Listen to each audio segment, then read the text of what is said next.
Double decker root থেকে আমরা না ডাউকি নদীতে চলে এসেছিলাম। তারপর এখানে এসে দেখতে পাবে অনেক সুপারি গাছ, এত সুপারি গাছ মানে ভরে ভরে আছে চারিদিকে, আর পাশে চারপাশে খাবারের দোকান, আর এখানে টিকিট কাউন্টার আছে। তোমাদের টিকিট কাউন্টার থেকে টিকিট কেটে নিতে হবে, পার পার্সন হিসেবে 800 টাকা। আর এই যে দূরে দেখতে পাচ্ছ ছাতাগুলো, এই ছাতাগুলো হচ্ছে বর্ডার, ইন্ডিয়া আর আমাদের বাংলাদেশের বর্ডার। ওপারটা হচ্ছে বাংলাদেশ আর এই পারটা হচ্ছে ইন্ডিয়া।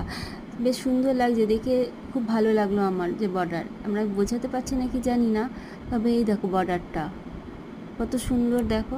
তবে হ্যাঁ, এই নদীতে আসতে গেলে না মার্চ মাসে আসতে হবে, কিংবা জানুয়ারি ফেব্রুয়ারি, কিংবা বর্ষার আগে। বর্ষার পর আসলে এই ক্লিয়ার জল তোমরা দেখতে পাবে না।